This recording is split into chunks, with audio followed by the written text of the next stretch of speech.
Ok, ouais, après je me démerde. Alors ce soir, moi je viens vous parler de modélisation. On va passer, pour comprendre la modélisation, plus du côté des persos, parce qu'en gros la modélisation c'est une question de topologie. La topologie c'est coller une surface pour délimiter un volume. En vrai, en 3D, c'est plus on jette des polygones et on espère que ça fait un truc cool à la fin. Pourquoi est-ce qu'on va choisir l'angle des persos? C'est parce que c'est traditionnellement les volumes les plus complexes. C'est des volumes qui sont complexes à modéliser, c'est des volumes qui sont complexes à animer. Donc ça a plus de sens de passer dans l'angle des persos pour présenter le truc global, en se disant qu'on verra qu'il y a des petites différences. Mais voilà, donc on va parler dans un premier temps de topo pur, de comment ça marche une topo, pourquoi est-ce qu'on fait les choses qu'on fait et comment on les fait. Et puis on verra un petit peu de sculpte à la fin, parce que c'est quand même la grosse différence avec moi quand j'ai commencé. Quand j'ai commencé, les maps de display, elles étaient hors de prix, on n'avait pas le droit, de toute façon, les machines ne pouvaient presque pas les rendre, c'était mental arrêt à l'époque, donc voilà. Depuis, ça a bien progressé. On a non seulement les displays, mais les normales et les bumps. Donc on verra sur la fin comment on peut utiliser ça pour rendre les choses encore plus jolies. La première chose, c'est qu'on ne va pas parler de « je modélise dans ma chambre pour me faire une jolie démo reel », parce que ça n'aurait pas vraiment de sens. On va plus prendre l'angle de la prod. Et pour bien comprendre où on est et comment on va prendre ce que c'est qu'un pipe de show 3D typique. La première chose sur laquelle je vais insister, encore que là on l'a un petit peu, c'est que normalement le modeling est le premier poste de production. Tout ce qui se passe avant, c'est de la pré-prod. Ils sont rarement sur les mêmes budgets. Tout ce qui est le design, on trouve des idées, on les pitch, etc. La R&D va avoir tendance à bosser en parallèle, même si on va avoir de la R&D adaptée à la prod. Mais le modeling étant le premier poste, et derrière arrivant, on va parler principalement des postes des assets, mais texturing, par extension surfacing, mais surfacing va marcher aussi un peu avec le rendu, et rigging. Et en fait, une donnée qui est fondamentale quand on part en modé, c'est que normalement, sur le projet, personne n'est en retard quand on commence. Quand on finit, eh ben, des fois, c'est plus toujours aussi franc. Le truc, c'est qu'on est le premier poste à pouvoir générer du retard sur une chaîne de prod. Donc, il faut qu'on fasse un petit peu attention à ce qu'on fait. Et c'est surtout que pour faire attention à ce qu'on fait, il faut qu'on fasse en sorte que les deux postes qui sont derrière et qui vont avoir des rétroactions avec nous évitent de nous engueuler à chaque fois qu'on publie une scène. Donc on a intérêt, avant de commencer à modéliser, à envisager ce qui va se passer au surfacing et au rigging. Ça, on arrive à le faire quand on a de la modé en pré-prod, ce qui est quasiment jamais en fait. Donc on va se reposer sur un certain nombre de bonnes pratiques dans la modélisation pour être sûr qu'on ne va pas se faire reprendre de volée ni par le surfacing ni par le rigging. Normalement, tant qu'on fait bien attention à ce qu'on fait en topo et qu'on s'arrange pour que ça ne prenne pas trop de temps, on passe tranquille. Il y a des cas où ça ne passe pas, mais si on fait vraiment attention à ce qu'on fait, normalement, on ne prend pas trop de risques. Alors, comment on va expliquer de la topo? Non. Reviens. Celui-là? Non. Non plus. Celui-là. Le but du jeu, sur un truc d'humain, c'est d'avoir une topo qui marche à peu près. Celle-là n'est pas la topo ultime, mais elle va me servir à illustrer un certain nombre de choses. Il y a deux notions en fait, qui sont fondamentales dès qu'on approche de la modélisation et qu'on arrive dans des topos un peu complexes, celle-ci étant jugée une topo un peu complexe, c'est la notion de edge flow et la notion de face area. Le edge flow étant comment, juste en lecture de mesh, on va pouvoir dégager des grandes lignes de force qui vont nous aider à la déformation et qui vont nous aider à lire les mèches, en fait, à les rendre beaucoup plus souples à la déformation. Le but du jeu étant toujours de faire le mieux avec le minimum. Une déformation qui tue, je peux l'avoir en 150 000 polys. Si je trouve une bidouille pour avoir la même déformation avec 50 000 polys, je viens d'économiser 100 000 polys à toute ma chaîne de prod derrière. Il y a plein de gens qui vont me dire merci. Donc on va essayer de le faire.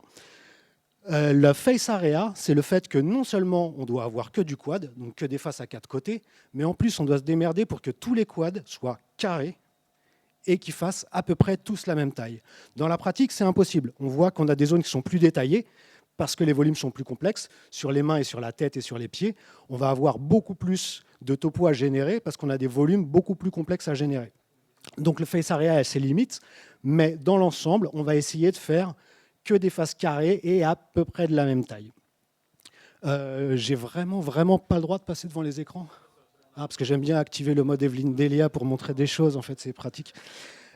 Typiquement, quand on parlait de Edgeflow, dans les mèches, ce qu'on va vouloir retrouver en priorité, c'est une ligne de milieu, parce que la ligne de milieu, elle me donne une symétrie. Si mes persos sont asymétriques, parce que c'est quand même plus sympa quand c'est asymétrique, la nature a horreur de la symétrie en règle générale, je ferai mes asymétries en shape. Je vais toujours garder mes bases de topo symétriques parce que ça permet de diviser le boulot par deux pour beaucoup de gens qui vont intervenir derrière moi. Donc la ligne du milieu, c'est un truc qui est fondamental. Après, on voit que j'ai des grandes lignes de force dans le mesh. Si je prends celle-là, en fait, elle descend le long de mon bras, elle va faire tout le tour de ma main, elle va remonter dans le dos, et en gros, elle va me couper tout le mesh à cet endroit-là. J'en ai une autre qui va venir faire tout mon mesh ici en un seul edge loop. Ça peut sembler très con, mais quand on va arriver dans des tâches qui ne sont pas drôles en modélisation comme les UV, le fait d'avoir des lignes de force qui sont extrêmement claires sur mon mesh, ça va me permettre de faire des découpages très rapides. Ça veut dire que concrètement, une topo comme ça, à déplier en UV, ça doit prendre 15 minutes, max. Si je m'amuse à ne pas faire attention à mon edge flow, en coller partout et que ça part en zigzag, le simple fait de faire mes coutures d'UV, je vais avoir envie de m'arracher les cheveux. Le but du jeu est donc toujours pareil, hein. Passer du temps sur les choses qui sont rigolotes pour passer le moins de temps possible sur les trucs qui ne sont pas drôles. Donc là, en termes de edge flow et en termes de face area, sur une topo comme ça, je suis plutôt pas mal. Ça, c'est ce qu'on appelle, enfin moi, c'est ce que j'appelle un niveau 0 de subdivision. C'est-à-dire que dans le cas d'une série, ça peut être un mesh de prod. Dès qu'on va passer dans des applications un peu plus vénères, soit des gros plans en série, soit du perso pour du film d'animation, ça va être ça, avec un niveau de subdiv en plus. C'est-à-dire qu'en fait, à la base, je vais déjà considérer tous mes niveaux de détail en un seul objet. Encore une fois, je gagne du temps. Maintenant, on va aller regarder ce qui se passe. Ah, je veux bien. Il me faut celle-là. Ouais, merci. Donc là, on va se rapprocher un petit peu de la tête parce que c'est sur la tête qu'on va avoir les trucs les plus parlants. Donc encore une fois, on va considérer du edge flow et du face area. Donc j'ai encore ma ligne du milieu, etc. Là où sur la tête, on va pouvoir passer à des notions qui sont un peu plus complexes, mais qui sont pour moi beaucoup plus intéressantes, c'est qu'en fait la tête, en termes de déformation, c'est ce qu'on appelle un truc très chiant à sortir proprement, parce que en fait des têtes d'humains, par exemple, tout le monde en voit 5000 par jour. Donc quand vous allez proposer une tête, vous allez tomber sur des gens qui vont vous dire non. Non, ça ne marche pas. Oui, mais pourquoi ? Je ne sais pas. Et donc, en fait, ça va être plein de petites choses qui sont très subtiles. C'est déjà le cas en modélisation, c'est encore pire en animation. Animer un visage réaliste à la main, c'est juste quasiment impossible, en fait. C'est pour ça qu'on a recours à de motion capture, à de la vidéogrammétrie et ce genre de choses. Mais parce qu'il y a toujours un mais, on doit faire en sorte de sortir les choses les plus proprement possible. Et là, le but du jeu, c'est de sortir de l'animation faciale avec le moins de poly possible. Donc en gros, quand je vais regarder, moi, une tête et comment je vais monter ça pour l'animer, bah forcément, je vais regarder de la référence anatomique. Parce que quand on modélise, si on n'a pas de référence sous les yeux, c'est comme quand on peint et qu'on n'a pas de référence sous les yeux. C'est toujours plus facile de faire une copie que de sortir un truc from scratch. Et là, pour le coup, j'ai des rêves qui sont plutôt solides parce que la natte, elle me dit oui, mais l'osseux, il est comme ça, le musculaire, il est comme ça, et les masses graisseuses, elles vont avoir tendance à se comporter comme ça. Ça va me permettre, moi, sur une topo, de me dire ah oui, mais il faut faire attention parce que les zones de jeu, ce que s'appelle moi le zone de jeu, ça va être les choses qui vont être animées à l'intérieur de ce volume-là, et je vais faire attention à les monter proprement pour qu'elles marchent correctement. Et en gros, les 3 zones de jeu d'un visage, qui sont les 2 yeux et la bouche, au niveau anatomique, en fait, elle marche avec des grands systèmes de muscles circulaires. La bouche étant un sphincter, les yeux pas complètement. Mais en gros, je vais m'arranger pour que dans ma topo, je retrouve ces fameux trucs circulaires. On voit que là, en fait, tout l'extérieur, où on voit mes bords, en fait, là où j'ai mes étoiles, qui sont les bords d'inset de face au moment où j'ai monté ma topo, je les ai mis dans des endroits où j'ai mes arêtes osseuses. Donc là, en fait, si je fais le tour, je suis sur mes arcades. Et tout, par contre, à l'intérieur, là où je vais gérer de la paupière, tout est mis en concentrique Pourquoi est-ce que je fais ça? En fait, c'est tout con, c'est parce que c'est avec ce système-là que je vais pouvoir m'en tirer avec le moins de topo possible. Là, on voit qu'en fait, je suis au minimum syndical. C'est pour ça que je disais que c'est un niveau 0. J'ai 3 vertex à chaque coin pour pouvoir gérer un coin qui sera sharp une fois qu'il sera lissé, et 3 points pour gérer une courbe. C'est le minimum syndical. On voit aussi que je fais extrêmement attention à un truc, c'est d'avoir tous les uns en face des autres. Concrètement, quand je vais devoir monter des fermetures d'yeux, de paupières en haut, en bas, au milieu, etc., en fait, je me suis mis déjà des repères dans le mesh. Tout est aligné. Ce qui fait que j'ai juste à prendre ces points-là et aller descendre sur cela, aller descendre sur cela, etc. Recouvrir le volume de l'œil et je sais que j'ai sorti un blink. Je n'ai pas à me demander si dans l'animation, oui, mais comment en haut, ce point-là, il était décalé là. Quand il arrive en bas, il faut que je le décale pareil, etc. Sur un truc qui serait tout lisse, ça ne pose pas de problème, parce qu'on voit juste un volume s'animer. Dès que je vais avoir de la matière, typiquement, si j'ai un gros plan et que j'ai du grain de peau, si je n'ai pas fait attention à être calé, je suis quasiment mort, en fait, parce que tout va commencer à se décaler. Je vais avoir des stretches de partout, ça va être l'horreur à gérer. Sur la bouche, c'est exactement pareil. On voit que j'ai fait bien gaffe à tout aligner. Sur la bouche, c'est le seul truc où j'ai fait une semi-finition. Ah non, je l'ai fait pour les paupières aussi. On voit que j'ai un double edge, en fait, pour garder un truc tranchant et avoir un rappel visuel. Mais en tout cas, voilà. Donc, en termes de face area, je suis plus détaillé dans les zones qui vont bouger, où je vais avoir besoin de détails. Et j'essaye d'éparpiller un peu plus, mais partout, j'essaye de garder de la face carrée et à peu près tout partout de la même taille. Et ça va me permettre, normalement, de m'en sortir en topo sans trop en chier. Même si, de toute façon, il y aura toujours des cas particuliers où, de toute façon, ça ne marchera pas. Alors, on va regarder juste un truc de hard surface, qui est l'objet que j'ai décidé de prendre en référence, parce que, encore une fois, c'était un volume complexe. Je ne suis pas spécialement fan des armes de guerre, mais on m'a demandé d'en modéliser une. Et je trouvais que le propos était intéressant, où on voit qu'en fait, là, le volume finit, c'est-à-dire qu'en fait, toute cette partie-là, là, elle est en une partie, donc j'ai ça, la découpe qui est à l'intérieur, plus les petits picots, plus machin, plus tout. Et en fait, le prérequis, pour que ça passe bien à la surface, c'était qu'il fallait que ça soit une seule surface, donc une seule topo. Et on voit que ça passe, et par contre, je ne me suis pas saoulé en fait, avec mon face area, ni avec mon edge flow. Là, j'ai des trucs qui se passent, qui, si on les rend sur un perso, ça arrive au rig et ça repart en prod direct. Sur du hard surface, ça passe. Tant que je garde des edges bien propres, etc., etc., etc. Là, on voit que dans cette partie-là, je n'ai pas besoin d'avoir des edges qui partent en travers, parce que de toute façon, le volume est plat, donc je ne les mets pas. C'est-à-dire que ça, en modé hard surface, c'est pertinent. Si j'étais sur de l'organique, je dirais, non. Si on me dit, oui, mais il faut... c'est le métamol du comte de Champignac. Le mec, il court avec un MP5 et puis d'un seul coup, et ça devient tout mou. Là, je vais me retrouver obligé de venir taper pour travailler mon face area, pour être sûr que quand on va le déformer, on aura une belle déformation bien progressive.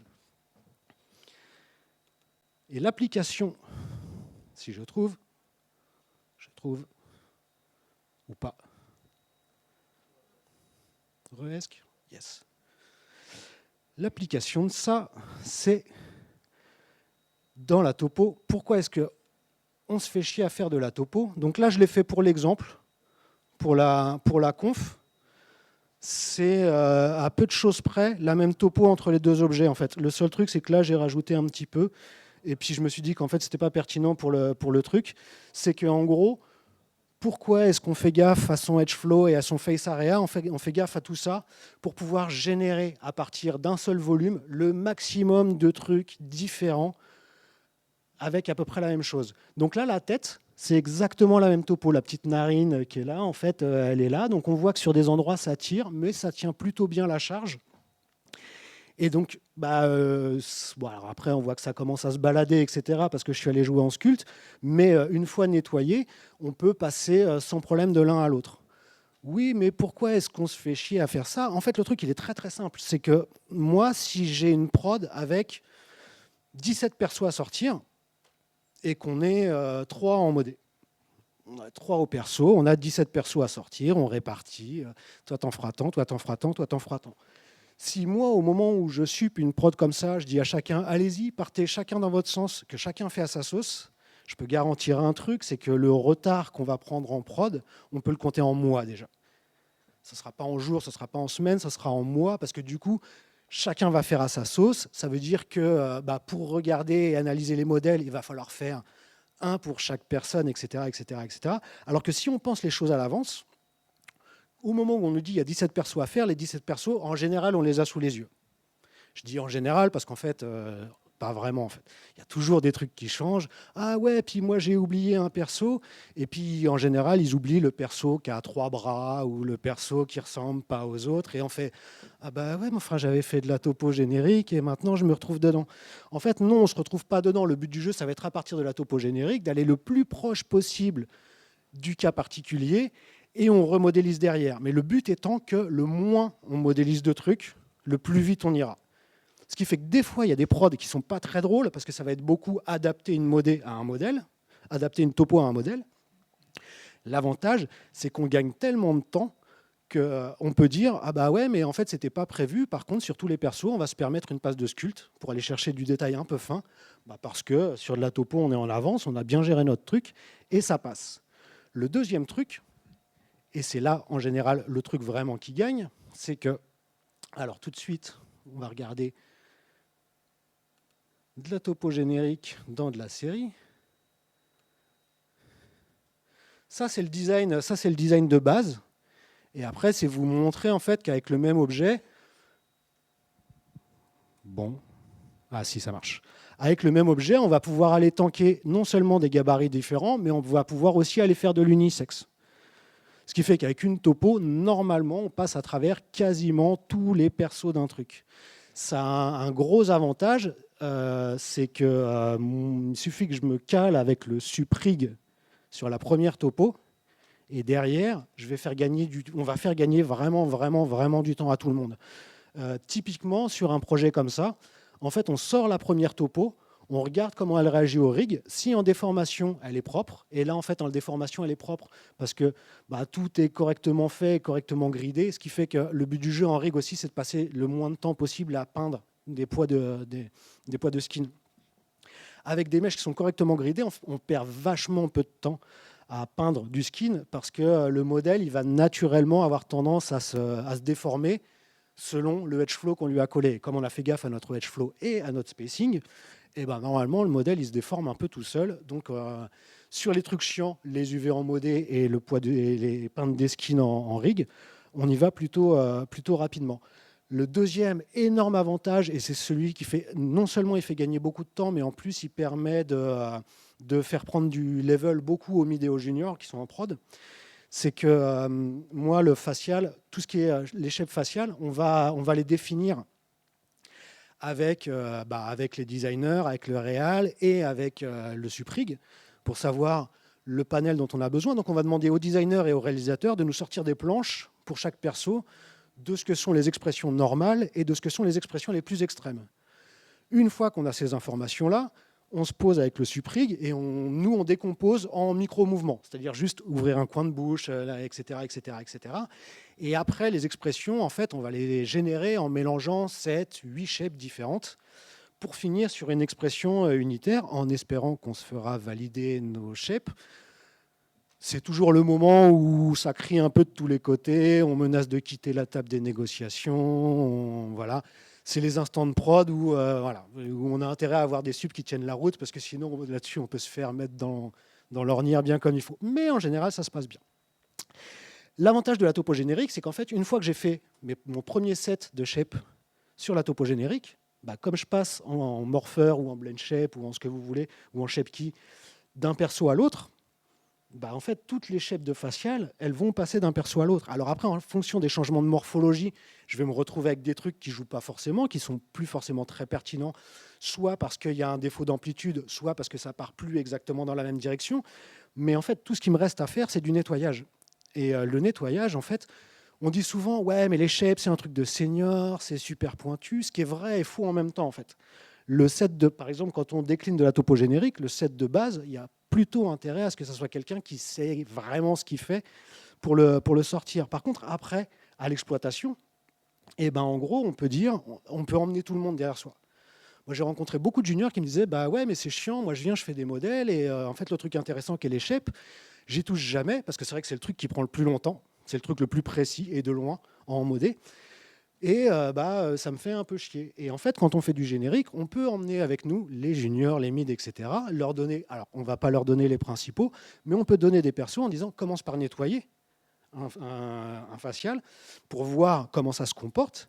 Et en fait, en faisant ce boulot de nettoyage, ça finira par rentrer en fait. Comment marchent les shapes, comment elles s'assemblent entre elles, les mix à checker au fur et à mesure qu'on les nettoie, etc. Parce que c'est vraiment, pour le coup, les shapes, c'est les dominos.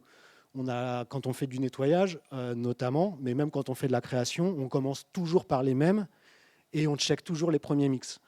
Tant que les premiers mix ne marchent pas, on ne passe pas à la suite. Sinon, ça ne sert à rien. Si les deux premières shapes n'arrivent pas à se mélanger ensemble, vous pouvez être sûr qu'à la seconde où on donnera ça à un animateur et qu'on dira aux animateurs « Allez-y !» et qu'ils en mélangeront 12 en même temps, ça explosera et on nous dira « Vous n'avez pas fait le boulot ». Donc, on a intérêt à être précautionneux, en tout cas sur les premiers trucs.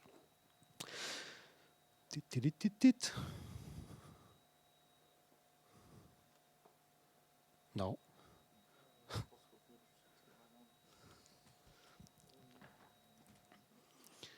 Donc voilà sur pourquoi et comment on fait de la topo et de la topo générique. Alors après, ouais.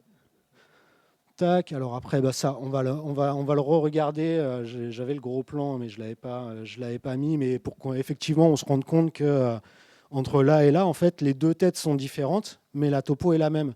Pourquoi est-ce qu'on peut se permettre de prendre la même topo pour les deux trucs? Alors après, on voit qu'il y a des manques. Il y a des endroits où ça tire. Sur les oreilles, on en rajouterait bien un petit peu parce que ça manque de def. Mais en gros, cette image-là, elle est là pour montrer que quand on a bien fait son travail de ref et qu'on se rend compte qu'en termes de structure, c'est la même chose, et là en termes de structure, c'est la même chose, c'est deux yeux, un nez avec deux narines, une bouche, deux oreilles. Normalement, ça doit tenir. Moi, j'ai fait le test longtemps et je ne voulais pas le faire parce que ce n'est pas le truc visuellement le plus réussi, même si ça marche, mais normalement, à partir d'un humain, on peut sortir une chèvre. On se rend compte qu'au niveau des épaules, et encore plus au niveau des hanches, il y a des trucs qui ont tendance à ne pas se passer hyper correctement. Mais si vraiment on avait besoin de le faire, ça passe. Parce que c'est deux yeux, un nez, deux narines, une bouche, deux oreilles, quatre membres, etc., etc., etc. Alors, hop, hop, hop, hop, hop. Ça, c'était... Alors, ça, je vais faire un court truc là-dessus, parce que ça peut avoir son importance, mais on va vraiment le faire vite fait. C'est que, on l'a vu tout à l'heure, en fait, dans la question de Face Area, on va avoir des zones qui vont être plus détaillées que d'autres. Et comment on fait pour passer d'une zone qui est détaillée à une zone qui n'est pas détaillée? En gros, c'est les trucs de modé dans lesquels on arrive tous les jours. C'est que si on va avoir des trucs bien propres, mais qu'on veut passer de 2, 4, 6, 7 segments à 2, 4, 5, comment on fait ça proprement? Et en gros, les standards du truc sont que si c'est dans une zone qui doit déformer, je vais utiliser un petit truc comme ça que je vais rattacher. Et si c'est dans une zone qui ne doit pas forcément déformer, je peux faire ça. Ça, c'est valide aussi. Dans les deux cas, on n'a que du quad. Là, on a des quads qui vont avoir tendance à mieux tenir le choc parce qu'ils seront mieux organisés en grille et que surtout, je garde toutes mes lignes de force en fait, dans le mesh. Encore une fois, le edge flow et le face area, c'est les deux notions que je vais considérer en permanence au fur et à mesure que je modélise. Là, on a un petit manque. Et en fait, cette zone-là, elle ne va pas se smousser terriblement. Ça veut dire qu'en texture, je vais avoir des trucs un peu chelous si ça déforme. Donc, sur des zones plates, je vais avoir tendance à utiliser ça, qui est beaucoup moins gourmand en poly que ça. Par contre, ça, il y a des trucs sur lesquels ça peut être très, très, très, très, très intéressant. Et en vrai, si je le regarde, hop,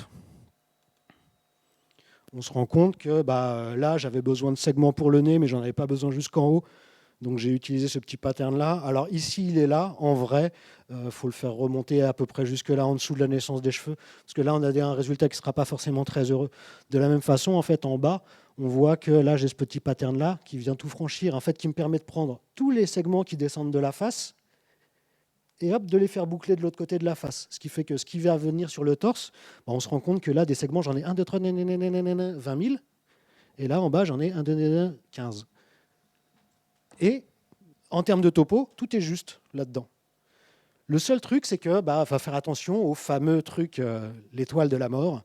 L'étoile de la mort étant un vertex qui est connecté à plus de 4 edges, qui est un truc qui va avoir tendance à réagir de façon un peu funky si on ne le met pas au bon endroit. Donc on voit que ici, ici, ici et ici. Mais le but du jeu aussi, c'est de toujours faire super attention à là où on les place. Là, sur la bouche, ils sont sur les côtés. C'est de les pousser suffisamment loin des zones de jeu pour que quand les zones de jeu vont se mettre à bouger dans tous les sens, et elles se mettront à bouger dans tous les sens, on esquive au maximum les artefacts de déformation dans la surface que vont provoquer les étoiles. Donc là, là, on est sur l'arête osseuse, donc ça ne pose pas de problème. Là, sur des trucs un peu extrêmes, on peut commencer à le voir, mais il faut vraiment, vraiment y aller comme un goret. Et là, en fait, on est sûr que ça passera sans problème. L'avantage de ça étant aussi que ça peut nous permettre de générer tout ce que sont les sternomastocladoïdiens et la pomme d'Adam. Et une fois qu'on a sorti une belle topo, parce que c'est pas tout de faire de la topo, mais le but du jeu, c'est de faire un perso. Et là, quand on le regarde là, on dit c'est gentil, mais c'est un peu lisse en fait. Moi, j'ai envie de faire autre chose qu'un crash test demi. Comment je m'y prends pour faire un truc un peu sympa? Et ben en vrai, encore une fois, je vais utiliser ma topo générique. C'est-à-dire que comme j'ai travaillé correctement, là, on remarque que mes étoiles, par exemple, je les ai pas mis dans le bras, parce que je sais que ma zone d'épaule, elle va être amenée à bouger beaucoup. Je l'ai posée dans mon torse, qui est une zone qui sera beaucoup plus stable à l'anime. Et donc, en fait, c'est ce qu'on appelle la méthode de la chaussette. Comme si on avait remonté ces polis-là sur le torse, et voilà. Et pareil à la hanche, où en fait, je suis tout gridé partout, mais à la hanche, je suis venu prendre ça. Tout simplement parce qu'en fait, quand je vais rentrer au rig et que je vais faire bouger ça comme ça, la déformation est déjà programmée dans le mesh. Donc, on aura moins de pain de skin, etc. Là, derrière, mon perso, je me dis, bah oui, c'est effectivement un crash test de mise, parce que pour l'instant, celui-là, il n'a pas vocation à se balader à poil. Et donc, en vrai, je vais utiliser, moi, toutes mes faces qui sont déjà présentes. Je vais faire une sélection de faces. Par exemple, si je dois faire un t-shirt, je vais arrêter là, mais je vais sélectionner toutes les faces là, toutes les faces là, toutes les faces là. Je vais les dupliquer, je vais les offsetter juste un petit peu, et je vais utiliser ça pour ma base de t-shirt. L'avantage, c'est ce qu'on appelle du topo sur topo. Ça veut dire qu'au rig, il se fade une fois le corps en entier, et derrière, si j'ai topo sur le vêtement, ils ont juste à projeter les poids de skin du body vers le vêtement, et comme on est topo sur topo, et hop, tout le monde a gagné du temps, on n'est pas en retard, enfin on n'est pas trop en retard, et tout le monde est content. Ce qui me permet de passer à la suite,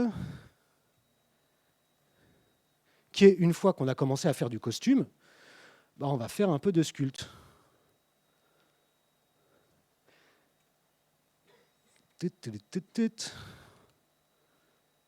Ah. Le codec ne supporte pas la vidéo. Tant pis, j'en ai d'autres.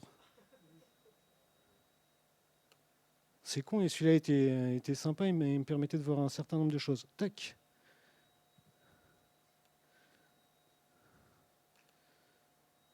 Ok. Donc là, on a l'exemple parfait où en fait on voit que mes manches, elles ont été sorties de la topo qui est en dessous. On voit la limite de la sélection de face. Ça tombe bien, le design était posé comme ça, moi ça m'arrangeait.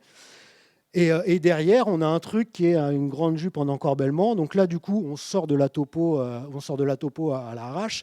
C'est pas vraiment gênant. Mais ça me permet de dire que une fois que j'ai sorti moi la topo de base de mes vêtements, on avait l'exemple tout à l'heure du crash test demi, un truc tout lisse.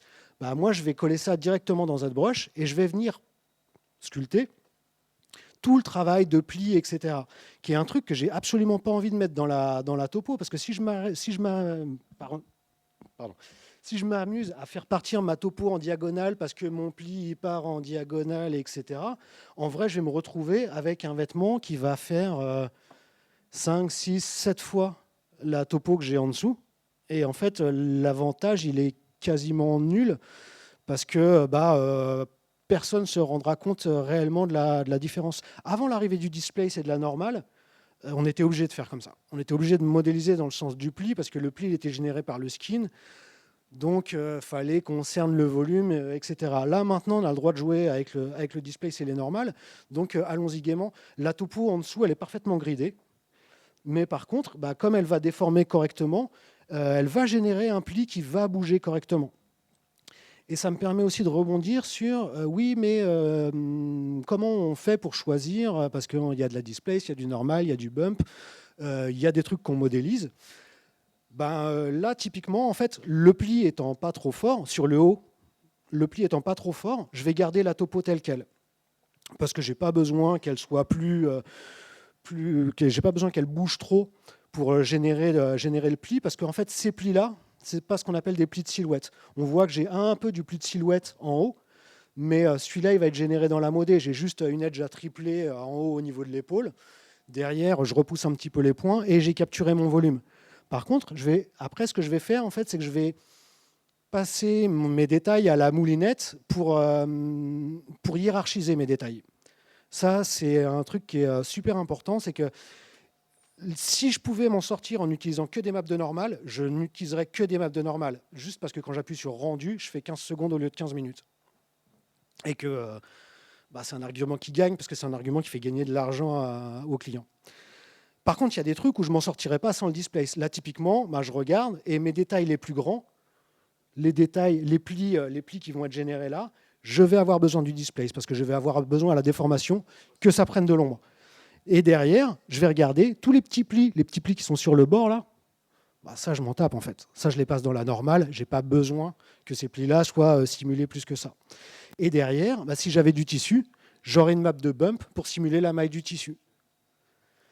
Ça me donne 3 niveaux de détails qui sont différents et je peux les mixer de façon différente. Je peux forcer mon displace et adoucir mes normales et mon bump, comme je peux faire. En fait, à la fin, j'ai comme un équaliseur de détails. En fonction de la distance à la caméra, en fonction de la lumière, je peux choisir quel détail je vais faire sortir, quel détail je vais enrhumer.